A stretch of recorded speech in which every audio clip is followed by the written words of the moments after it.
¿Qué tal? Buenos días a todos. Bienvenidos a este nuevo encuentro que estamos teniendo regularmente sobre las capacitaciones en lo cotidiano de enfermería, que tiene que ver con las actividades de enfermería. Nosotros venimos desde hace varios años trabajando en lo que es alerta temprana y respuesta rápida. Esto no es una invención nuestra, es una invención que ya viene desde 1990, el 2000 se modificó, 2010 se modificó, y trabajando muchísimo, y viene de la mano del personal de enfermería. Se trata de tener algunos signos, síntomas que en el transcurrir del tiempo, de estos años, son los que finalmente determinan que un paciente se vaya a descompensar, se esté descompensando, se vaya a descompensar y requiera atención especial. Una atención diferente a lo que se viene haciendo habitual en internación general. Es una escalas, varias hay, la que nosotros tratamos es la NEWS, la modificada y la que nosotros hemos adaptado a nuestro entorno del IMAC. Esto creo que es uno de los aspectos más importantes porque tiene que ver con el quehacer de enfermería, con alerta temprana, esta alerta del personal de enfermería. Y ayuda muchísimo tener los ítems ya nomenclados, reglados, de tal manera que el enfermero no necesita tenerlos pensando, simplemente a medida que va ingresando los datos, esta alerta en forma automática, acá en el IMAC, nos da la alerta en forma automática. En este caso la hemos invitado a Marianela Arroyo, que es supervisora del turno noche, quien nos va a hablar sobre este tema. Felicito nuevamente a todo el grupo de docencia, porque uno de los aspectos más importantes, creo, del IMAC, que trasciende las puertas del IMAC, es la formación. Y en este aspecto queremos seguir trabajando en esto. Queremos ser una institución no solamente que a través de la formación lograr los cuidados de calidad. Obviamente como jefatura de enfermería, nuestro centro, nuestro norte son los cuidados de calidad. Pero estos cuidados de calidad lo vamos a lograr a través de las capacitaciones. Una de las grandes herramientas, la gran pata es la capacitación. Y en esta pandemia, la verdad que el área de capacitación ha estado a la altura de la circunstancia, haciendo capacitación de todas las formas posibles. Que esto yo les puedo asegurar que aquellos que estamos en contacto con otras instituciones, esto no ha pasado. Así que valoro mucho esta forma en que estamos trabajando, esta forma en que estamos haciendo capacitación. Quiero agradecer a Marianela en este caso, como en el caso anterior que lo dio Kemne, y así en sucesivo va a haber otros supervisores.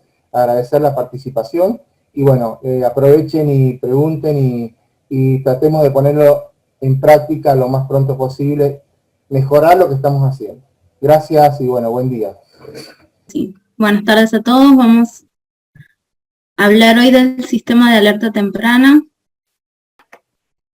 Como ustedes saben, desde el mes de marzo, nuestro país se enfrenta a una pandemia y tiene como principal característica que se trata de un virus que es muy poco predecible, ya que en algunos sujetos pasa prácticamente sin ser percibido y en muchos otros su paso es devastador. Y tiene como primera línea de atención al sistema asistencial, pero esta pandemia ha llevado prácticamente al límite a nuestro sistema sanitario. Vamos a empezar repasando algunas cuestiones básicas de que todos sabemos porque lo venimos escuchando en la radio, en la tele, en redes sociales, en todos lados.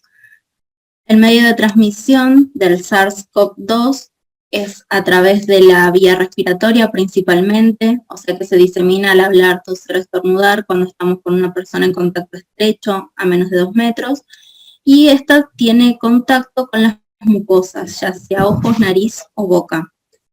La colonización se produce principalmente en las vías respiratorias, ya que acá tenemos presencia de receptores CK2, que son los que le permiten la entrada de este virus. También puede ser por vía gastrointestinal, ya que estos mismos receptores se encuentran en los intestinos, aunque la transmisión fecal-oral es la menos común.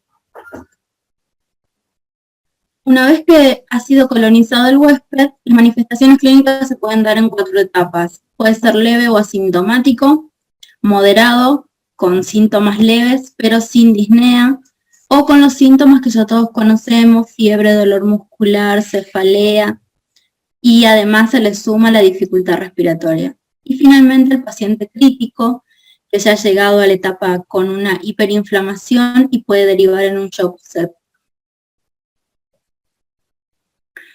Ahora vamos a hablar un poco de esta patología, de por qué en algunas personas resulta tan agresivo y en otras no.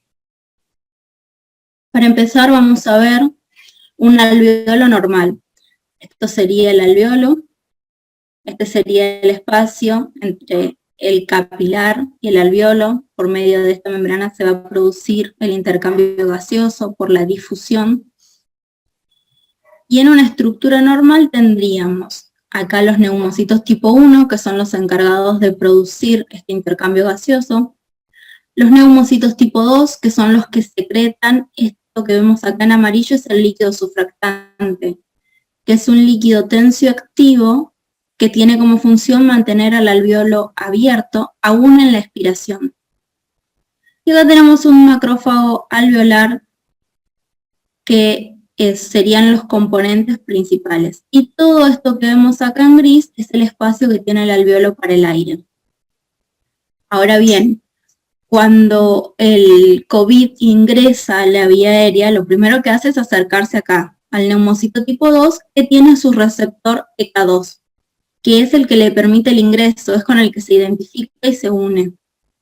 Una vez que se une a él, utiliza todas sus funciones celulares para producir las copias virales, las réplicas. Replica su ARN y se reproduce muy rápidamente. Y este que está acá, que es el macrófago, se da cuenta que está pasando algo raro con su vecino.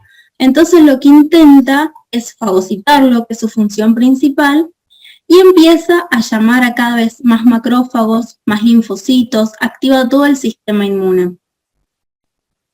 Ahora vamos a ver cuando ya está colonizado qué es lo que pasó con este alveolo. Lo primero que va a pasar es que una vez que ya hizo todas las réplicas virales y este virus no lo necesita más, se destruye el linfocito tipo 2.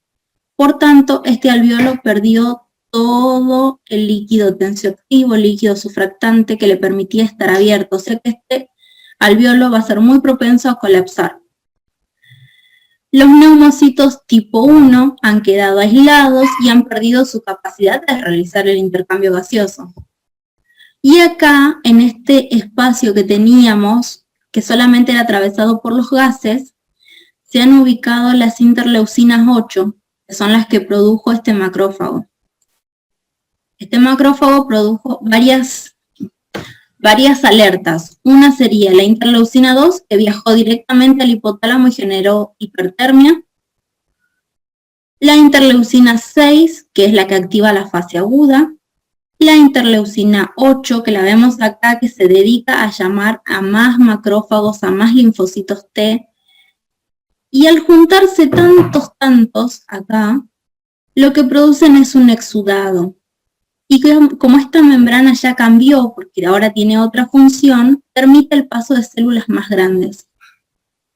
Entonces, así como pasaron estas células grandes e ingresaron al alveolo, también empieza a ingresar el líquido.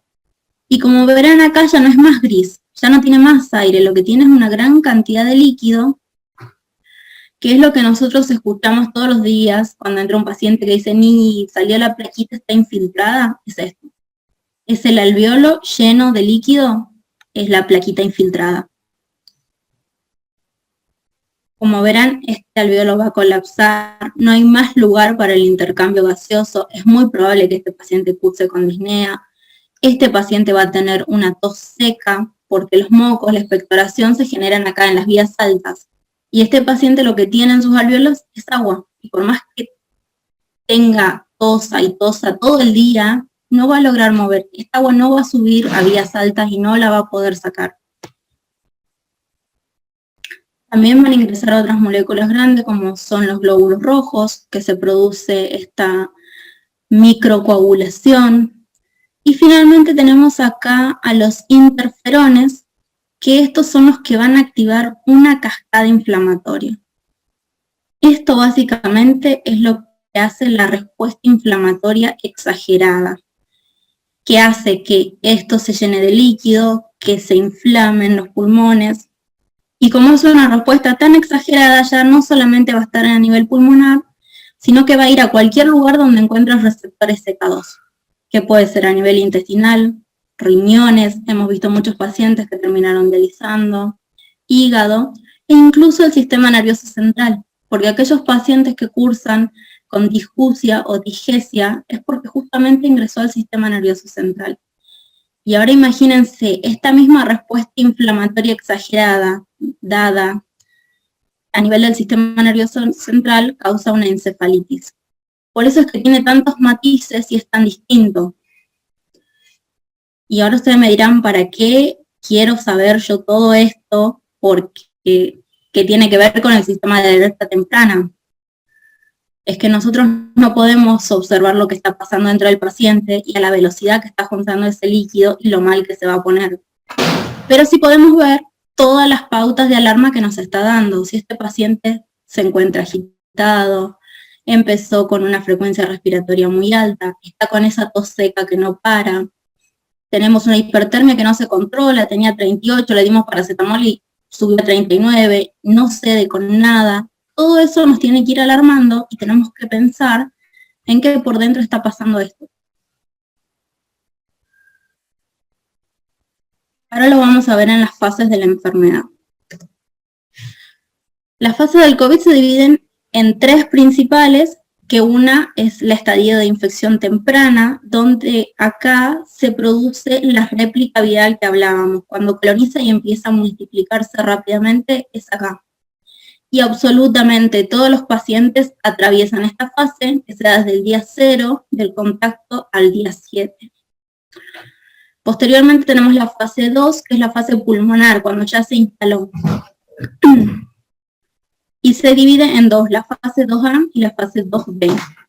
En la fase 2A, el paciente hizo esta respuesta inmune, pero la hizo de una manera autocontrolada. Es decir, que la respuesta no fue exagerada.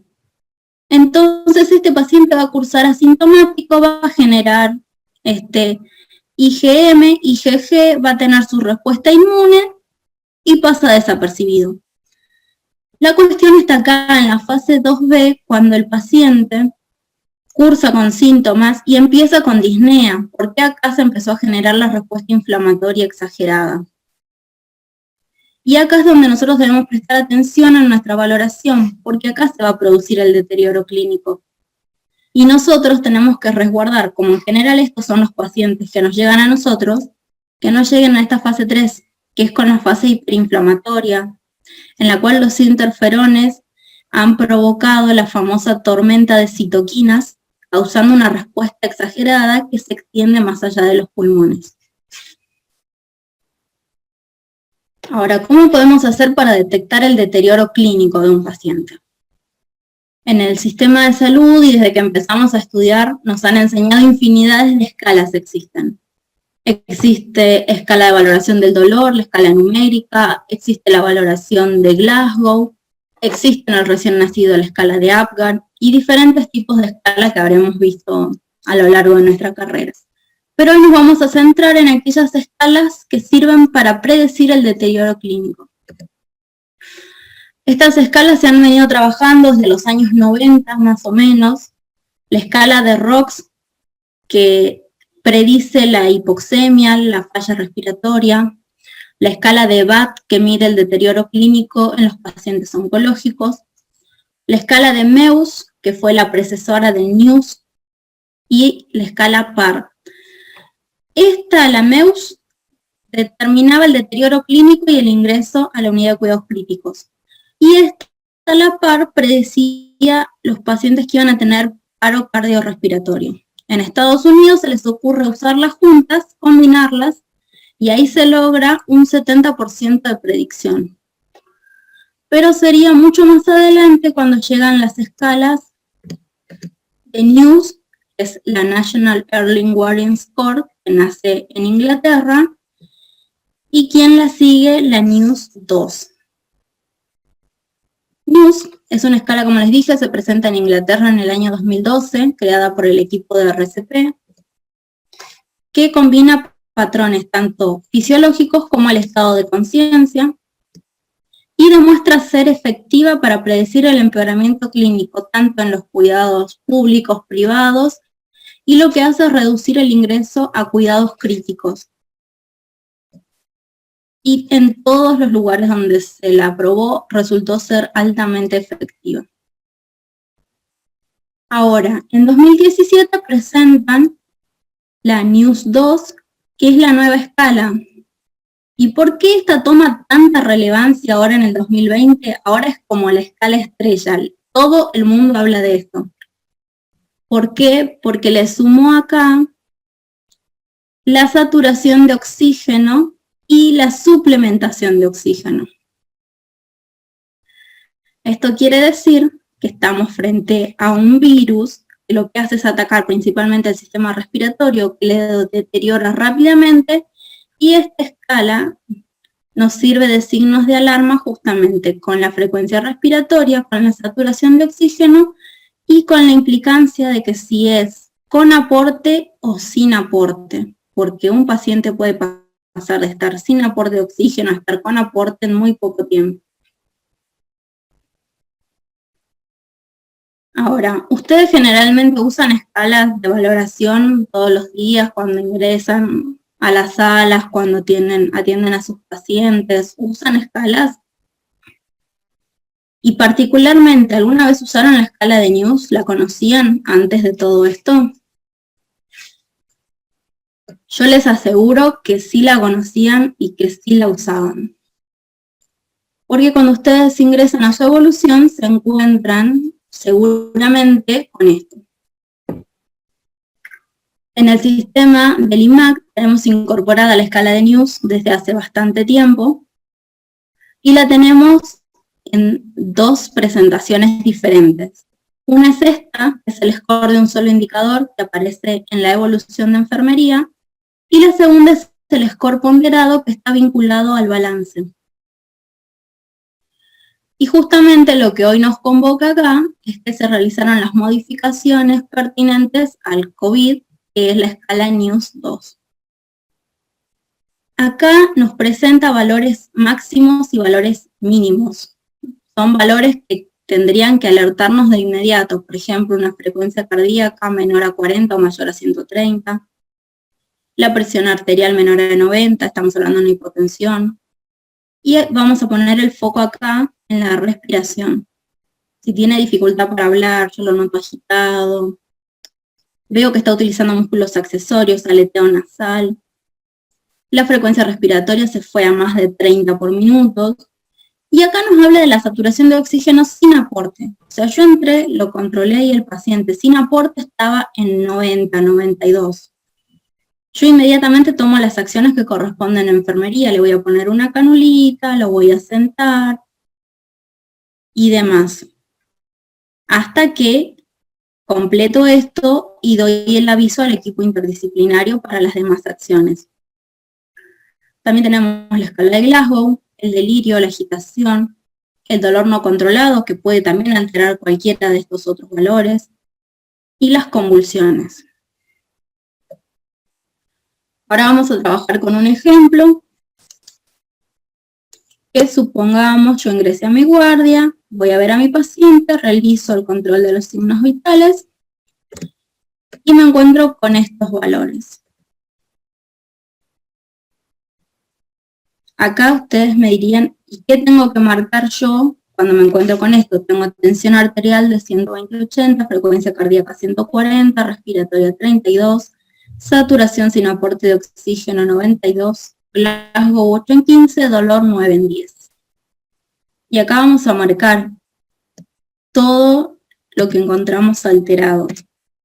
Y esto va a generar una alerta. Una vez que esto está así, nosotros ponemos a aceptar, esto va a generar una alerta, que la vamos a ver así, que dice, comunique inmediatamente al médico los parámetros registrados, ¿sí?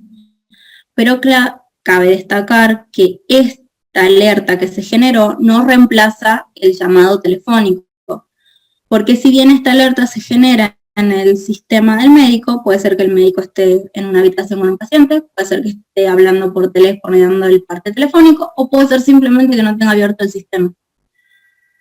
Entonces, como les dije, para todas las acciones oportunas que requiere el paciente, necesita que enfermería dé el puntapié inicial y alerte a todo el equipo interdisciplinario. ¿Por qué? Porque va a venir el kinesiólogo, porque quizás requiera que lo aspiren, porque va a venir el médico, lo va a valorar, porque va a venir el laboratorio, le van a solicitar un estado de ácido base. En fin, enfermería va a ser quien se ocupe de alertar a todo el equipo interdisciplinario. Y este sistema de un solo indicador va a generar una alerta y registra el suceso, lo registra en el sistema con el horario que apareció y con el score que corresponde, como aparece acá. Y además se incorpora inmediatamente en nuestra evolución, como se ve acá. ¿Sí? Ahora vamos a ir al score ponderado. Esta es la escala de News, donde nos muestra valor por valor y le asigna un punto a cada alteración. Por ejemplo, en la frecuencia respiratoria que hablábamos de valores mínimos y valores máximos, cualquiera de ellos suma 3 puntos. Y el valor máximo de nuestro sistema es 3 puntos. La saturación de oxígeno, el suplemento de oxígeno, miren acá. Si un paciente tiene suplemento de oxígeno, ya de entrada tiene 2 puntos. Cualquier otro valor que detectemos acá, amerita que se llame al médico inmediatamente. La frecuencia cardíaca, el estado neurológico, estás dividido solamente en 2 ítems. Alerta es 0. Después si está letárgico, confuso, excitado, cualquier otro, son 3 puntos. Es motivo para dar aviso al equipo interdisciplinario. Porque como les decía, también este virus se puede extender al sistema nervioso central. Puede pasar en muy poco tiempo de ser al paciente que charla, que te contesta, que te pregunta absolutamente todo lo que estás haciendo, a ser un paciente que no te responde. Y la temperatura, que en general en estos pacientes no cede, así que siempre los vamos a encontrar dentro de estos valores que ya suman 2 puntos. Ahora me dirán, esto es un montón, yo me tengo que aprender todo esto de memoria, yo tengo que andar calculando si son 1, 2, 3, y de ahí fijarme qué es. Si es un solo punto, volver a controlar en 2 horas. Si son 2 puntos, volver a controlar en 1 hora. Si son 3 puntos, avisar inmediatamente. Esto no es necesario porque está incorporado en nuestro sistema. Por ejemplo, acá, si yo tengo una frecuencia cardíaca de 50, voy a tener 2 puntos. Y si tengo la frecuencia respiratoria en 12, tengo 0 puntos. O sea que en este paciente yo tengo que volver a controlar en 1 hora para ver cómo sigue. Pero vamos a ver cómo se refleja esto en nuestra evolución de enfermería. Más precisamente en el balance. Como pueden ver acá, los valores alterados nos aparecen en rojo y nos aparece el cartel que corresponda de acuerdo al score que se sumó. El score también queda permanente en la evolución. O sea, cada vez que nosotros entramos a ver la medicación, a ver cualquier cosa, vamos a ver este recordatorio de que nuestro paciente está en un score 3 o está en un score 2, que lo teníamos que volver a controlar en 1 hora. ¿Sí? Los valores alterados aparecen así en rojo. Los valores de neuro, que en general en piso no se usa mucho o no se completa y es muy importante, si ustedes sitúan el puntero acá y ponen la opción de Insert, les aparecen estas opciones. De reacción al dolor, letárgico, están las opciones. Y son muy importantes porque también se suman. ¿Sí? Y finalmente, la alerta que corresponda al score que sumamos. Ahora vamos a ver cómo nos ayuda este score de enfermería. Porque ya que tenemos el sistema, debemos aprovecharlo al máximo. Así que vamos a ver cómo nos ayuda. Calcula según la escala de News, como vimos, y nos da el puntaje en score sin necesidad que nosotros lo tengamos que saber de memoria y estar pensando si era 1, si era 2, si eran... Además nos indica la conducta a seguir, llamar en 1 hora, llamar en 2 horas, comunicarse inmediatamente. Agrupa los datos para dar aviso al equipo interdisciplinario. Nos muestra todos los datos que están en rojo y que nosotros tenemos que decirlo sí o sí. Porque pasa muchas veces que llaman y le dicen, doc, tiene fiebre. Y tiene fiebre y ¿qué más? Si está cursando una infección, fiebre va a tener seguro. ¿Qué más tiene? Bueno, tiene la frecuencia respiratoria en tanto, tiene la frecuencia cardíaca en tanto. Entonces nos agrupa todos los valores para hacer un diagnóstico más certero. Genera un registro progresivo, es decir, genera el dato que yo le puse ahora, el que calculé dentro de 1 hora, el que dentro de 2 horas, y yo puedo ver cómo fue el progreso de ese paciente, si revirtió o si se sigue deteriorando. Y por último nos indica cuál es el parámetro a vigilar. En estos tiempos de pandemia estamos todos estresados, todos hemos trabajado por demás, y creo que no nos viene mal tener este recordatorio que nos dice a dónde debemos poner el foco de nuestra valoración. Y por último, guía la conducta de enfermería. Permite una intervención oportuna, porque como les decía, es súper importante que se haga todo rápidamente y oportunamente, porque este virus avanza muy rápido. El paciente puede pasar de estar charlando con nosotros a estar en cuidados críticos en cuestión de 1 hora.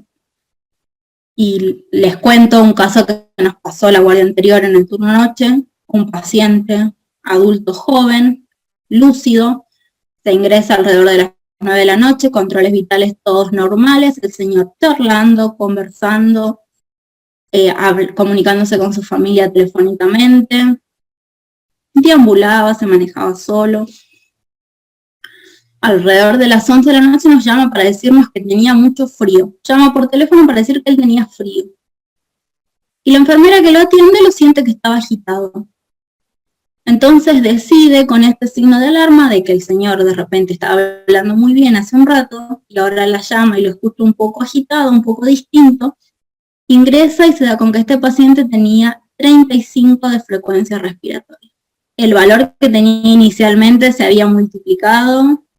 El señor seguía lúcido, pero empezó con el uso de músculos accesorios, aleteo nasal, tiraje intercostal, se estaba deteriorando. Entonces, enfermería da el aviso al equipo interdisciplinario, se le da aporte de oxígeno, no revierte. Cuestión que 30 minutos después se le hacen todas las medidas y este paciente termina en cuidados críticos. Y al día de hoy está con asistencia ventilatoria mecánica y está pronado. Y esto pasó, no sé si se entiende, pero pasa demasiado rápido. Entonces tenemos que estar atentos y entrenar el ojo clínico, porque estos pequeños detalles, el tengo frío o estar un poquito más agitado que hace un rato, es una pauta de alarma y nos tiene que permitir darle a este paciente un tratamiento oportuno para multiplicar sus posibilidades de poder salir. Y finalmente el registro en tiempo real. ¿Por qué hablamos de tiempo real? Porque yo registro los controles a las 9 de la noche y tienen que registrarse lo antes posible. Si estamos hablando de un sistema de alerta temprana y yo lo controlo a las 9 y me siento evolucionar a las 2 de la mañana, y va a ser más bien una alerta tardía que una alerta temprana. Entonces es muy importante que yo tome los valores y lo antes posible me siento y lo registro. Va a generar la alerta al equipo interdisciplinario, como ya los venimos hablando. Nos permite tomar acciones oportunas, ayudar a este paciente, darle tratamiento. Evita las complicaciones, porque de hecho uno de los principales objetivos que tiene el NIUS es disminuir los ingresos a la unidad de cuidados intensivos. Y esto sería nuestro sistema, nuestro score ponderado. Les voy a dejar una frase de Dag Hammarskjöld, que fue secretario de la ONU en los años 60, y él dice que la atención constante de una buena enfermera puede ser tan importante como la mayor operación de un cirujano. Imagínense de importante que es, que lo dice una persona que conoció los sistemas de salud de todos los países, que conoció cantidad de profesionales y les da este valor a una enfermera. Y bueno, acá les dejo la bibliografía con la que se trabajó, si a alguno le interesa consultarla, que son todas las escalas de cómo se fue modificando la escala de News, la primera, la segunda. Y finalmente, bueno, les agradezco mucho por su atención, y si les quedaron dudas, preguntas, los escucho, y si no, tienen acá mi contacto. Bien, muchas gracias, Marianela, muchas gracias, muy claro tu exposición sobre un tema que consideramos muy importante y sobre todo su implementación en nuestro instituto.